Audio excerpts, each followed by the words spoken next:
Hello and welcome to the official podcast of Palate Exposure, featuring Ilona Thompson, a podcast for those seeking the ultimate in wine, food, and travel. Each week she interviews winemakers, chefs, celebrities, and a variety of guests that shape the way we enjoy life.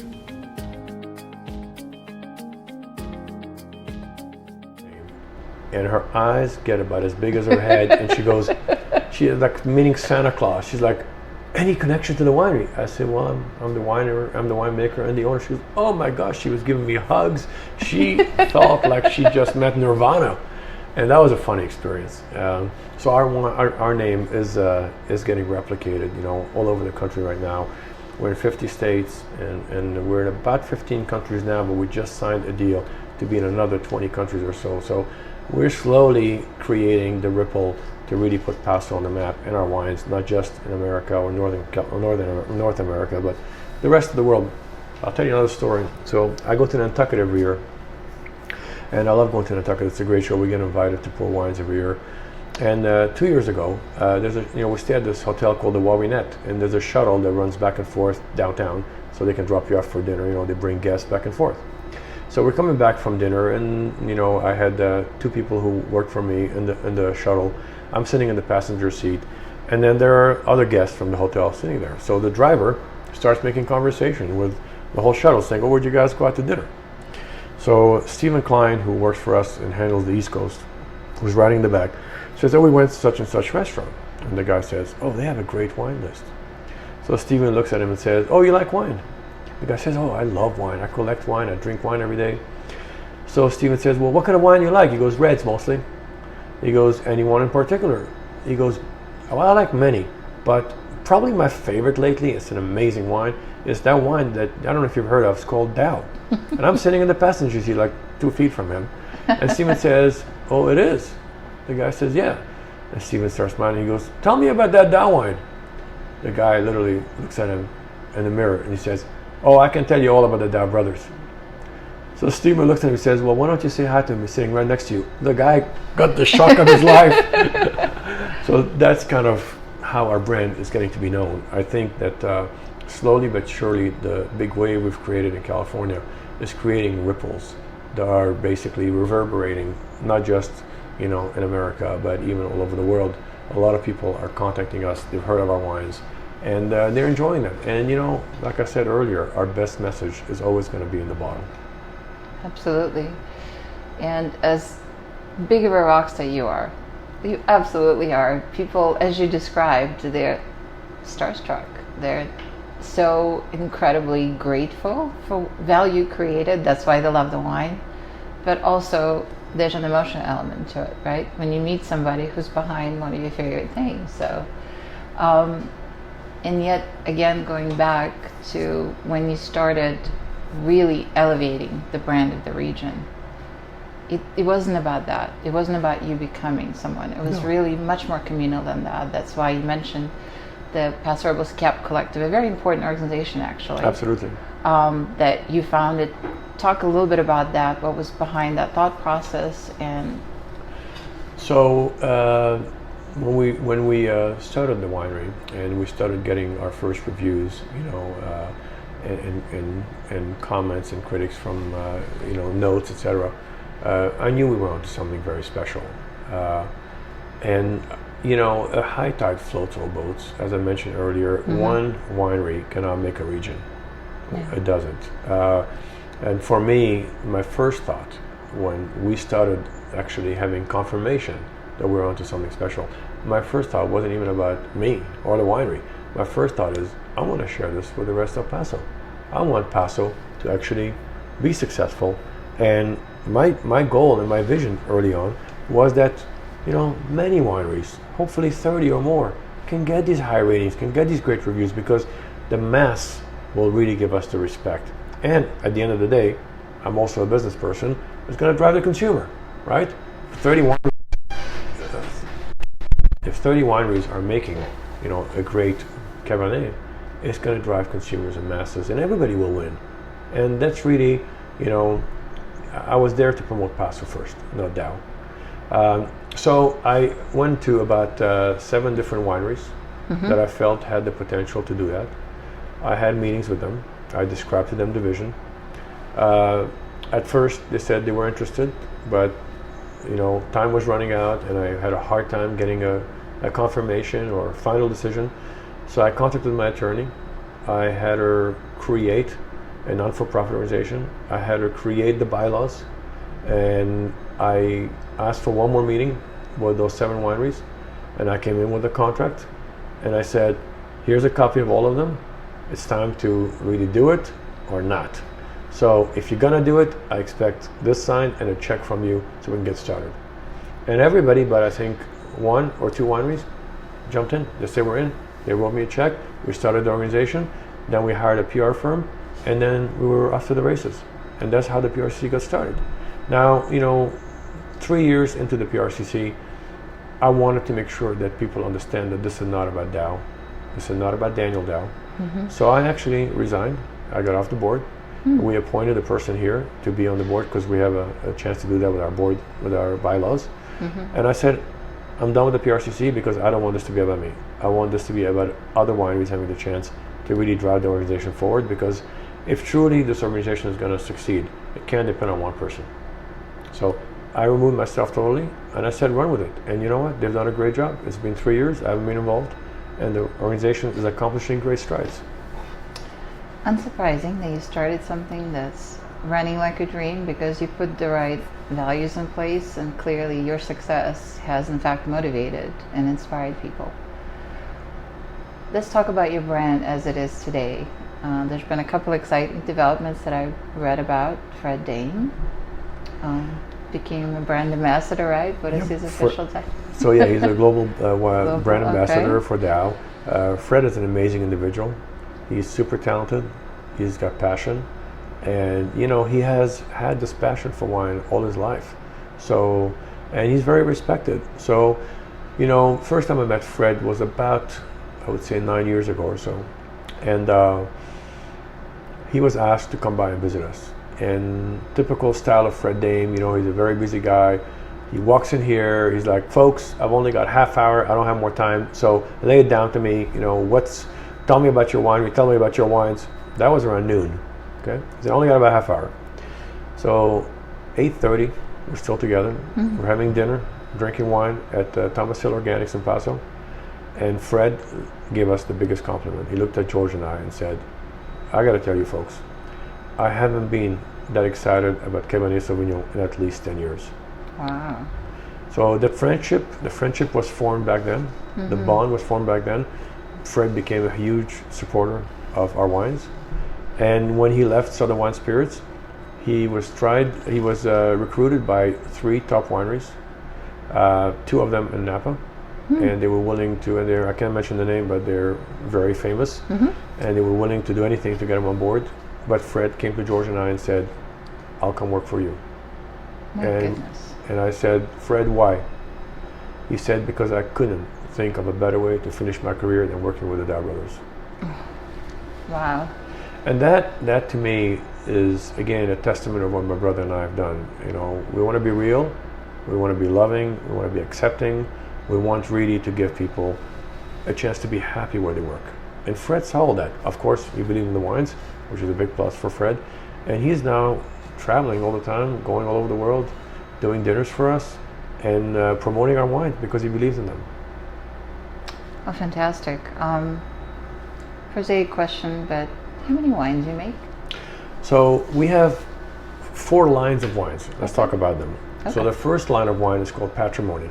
Yes. This is now a very, very small production.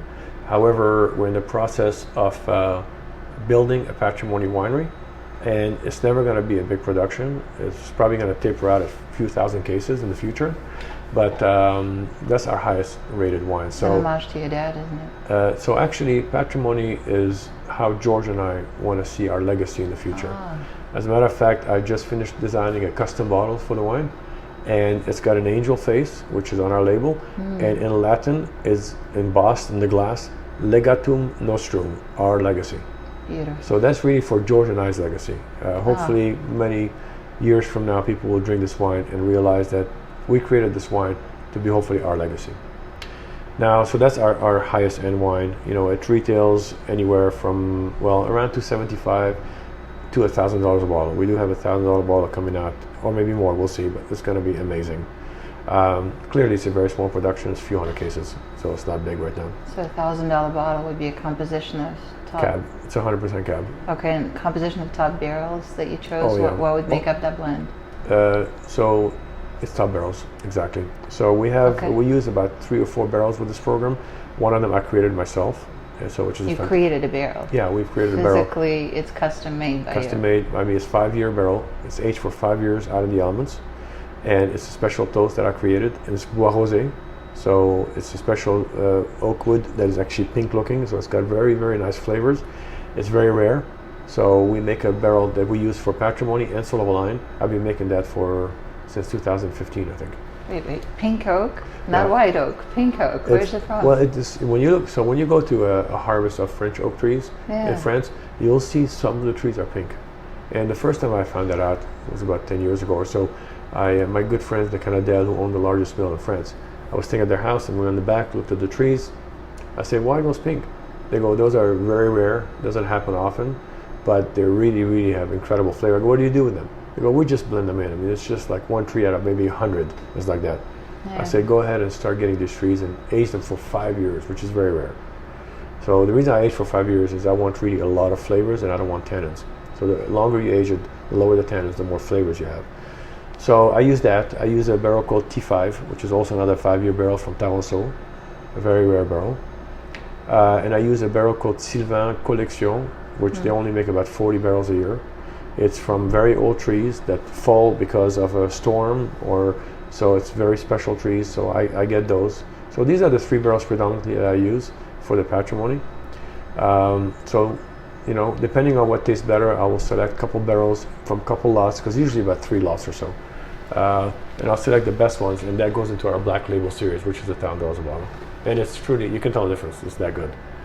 And then we have our Patrimony Cab, which is really an amazing wine. It's got a 96 to 100 rating every year since we released it, which the first release was 2013.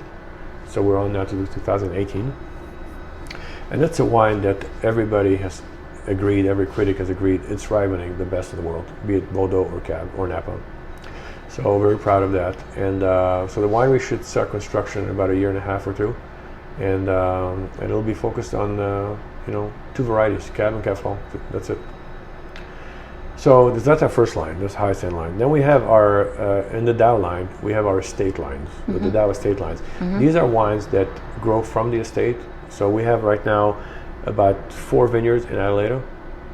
My house, my brother's house, another vineyard that we just purchased about a mile away, and the Daou Mountain, and they're all very close to each other. And all the estate wines, typically get sold in the tasting room. So they go mostly DTC, tasting room, with the exception of Soul of a Lion, which we do sell to great establishments, wholesale. So that's our estate lines. Then we have our reserve line, which is never sold in the winery. It's always sold wholesale. So it's 2 wines right now, our Reserve Chardonnay and Reserve Cabernet. And these are amazing wines that over-deliver for the price. These are wines that, sell for about $40 to $45 in the market, and they drink like a $200 bottle of wine from somewhere else. And they're that good. And we sell out every year from these wines. Then we have what's called a Discovery line. Discovery lines tend to be in the $20 to $25 range. So we have a Sauvignon Blanc, we have a Chardonnay, we have a Cab, which is what we're really known for.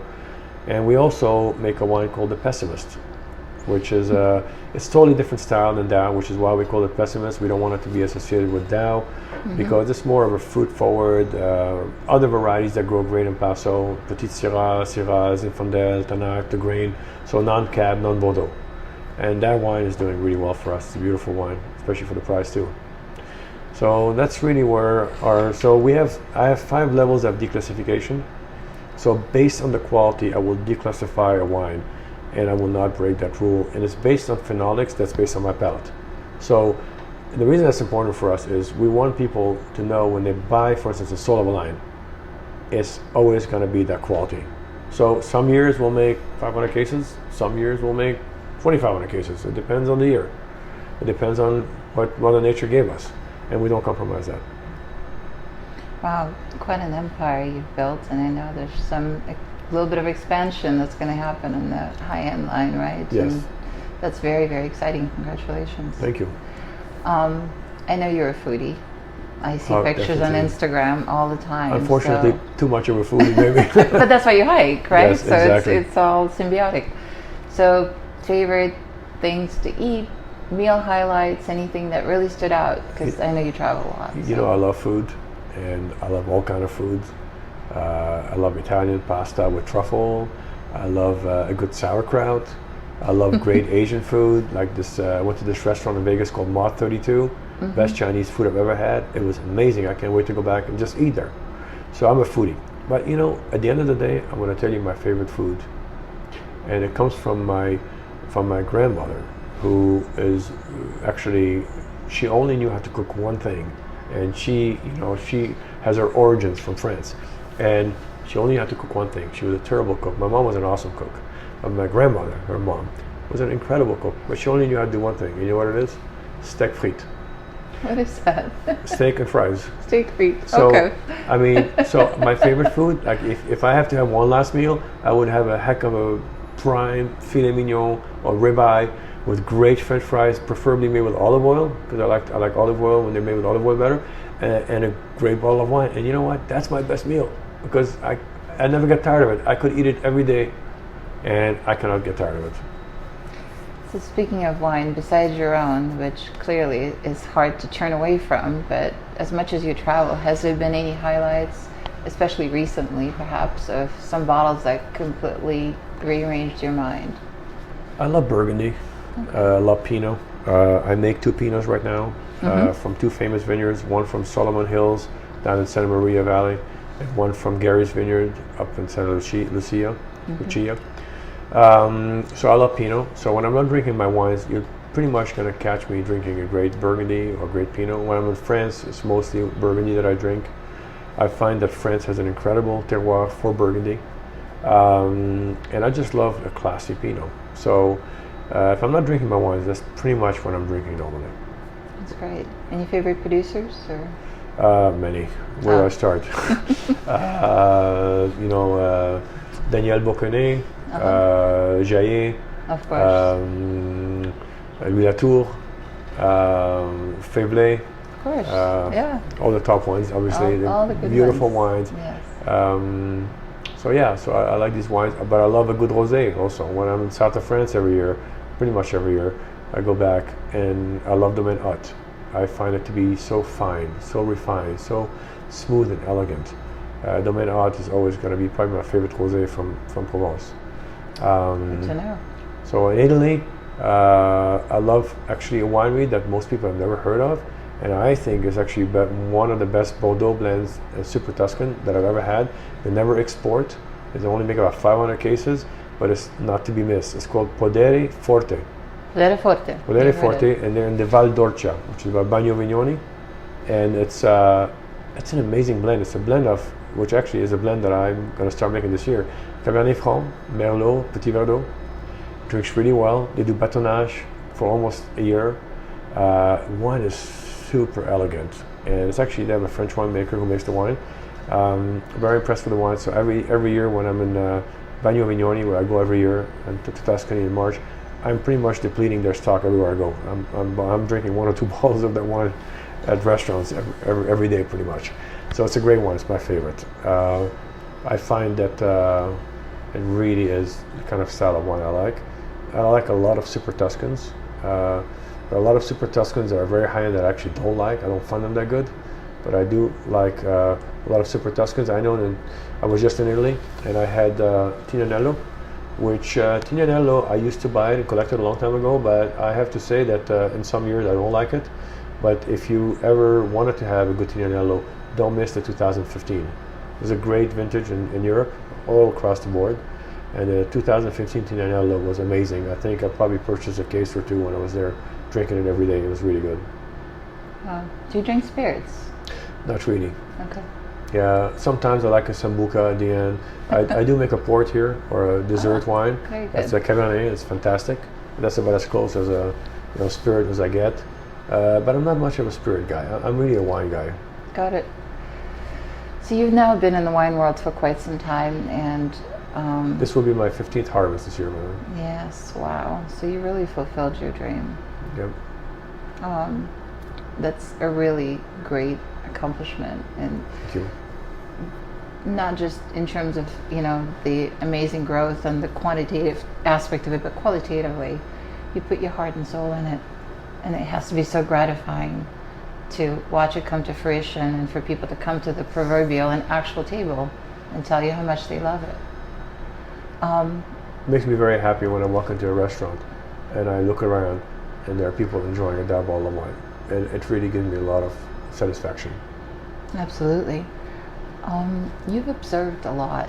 I mean, you clearly have this beautiful fusion of romance and practicality. I know that there's an art to what you do and how you think, but you also have been, you know, very hands-on in every single possible way. So from the perspective of the maker, but also from the perspective of a business person, what are your observations about the wine world, and what bothers you, what you think can be improved? I think one of the things I've observed, Ilona, is many wineries will come out with a great product and have a good run, and then often greed sets in, and then you start under the pressure of delivering more wine, you start compromising quality. Yeah. And I will never let that happen here. And my children, two of them are becoming winemaker. One was already a winemaker, one is studying to be a winemaker. Yeah. And I've ingrained this in them. We will never compromise quality. That's why I've created the 5-level declassification system. It's not just based on being, you know, subjective, me liking it, not liking it. Of course, the phenolics are based on my palate, but at the end of the day, it's based on phenolics. If the wine doesn't cut it, it's just not going to go in that program. So that bothers me when I see wineries do well and then suddenly their quality drops. There are other things that bother me in the wine industry, and if I can be 100% transparent, there are many, many wineries that try to fool the consumer by sweetening their wines and adding all kind of things to the wines to make it sweeter, and adding color and stuff like that, and that does bother me, especially when the wine is being sold for a lot more money. I can't tell you how many cabs I've had that sell for $100, $200 a bottle, and I measure the sugar on them, and they're at 4 or 5 grams per liter per sugar. That bothers me. I'm very much of a purist, especially when it comes to high-end wines. I can understand somebody bending the rule a little bit if you're making an inexpensive wine because you're trying to make the best wine possible for the price. But you start getting over that $20 mark, I think you owe it to be very, very genuine when it comes to not trying to fool the consumer. That does bother me when I see that. My wines are dry, especially the estate and the reserve wines. They're bone dry. Mm-hmm. They're under 1 gram a liter. Mm-hmm. And that's very important for me, to make wines that are classic, that are dry. It is called dry red wine for a reason. So that's the other thing that bothers me in the business. But you know, I don't make the choices for these wineries. They have to make these choices, and for some, from what I hear, it works. Some consumers do like a lot of sugar in their wines. I mean, I've seen cabs that have 9 grams per liter of sugar. 9. Yeah. That's crazy. It's a sad comment. You're an extraordinary communicator and best top brand ambassador Daou Vineyards could ever possibly wish for, maybe only rivaled by your brother. In terms of wine communication, the language that we use, what do you think we could improve upon in terms of really sending the message to both trade and consumer actually accurately and engagingly? I think there's a lot of subjectivity in the wine business, even when it comes down to the critics. I'm not going to badmouth any critics because they're very talented, most of them, and they don't deserve to be criticized because it's a tough job, tasting hundreds of wines and having to rate a wine. But I think I would like to see science work in conjunction with art. Mm-hmm. When it comes to critics testing wines. For instance, phenolics is a good example of that. A wine that's got very, very low phenolics is not going to age very well. Mm-hmm. I would like to see the consumer and the trade get more educated on that. So for instance, in France, for many years, for a long time, the journalists, when they would write about a wine in a certain vintage, would display phenolics, because phenolics play such an important role in how the wine is going to age and how aromatic and how colorful it is, right? So I would love to see that. I would love to see the next level of communication to the consumer and to the trade and to the critic, where phenolics play a big part of that. My license plate says phenolics for a reason. Absolutely, and I know that your facial expression changes when you talk about winemaking. Something happens.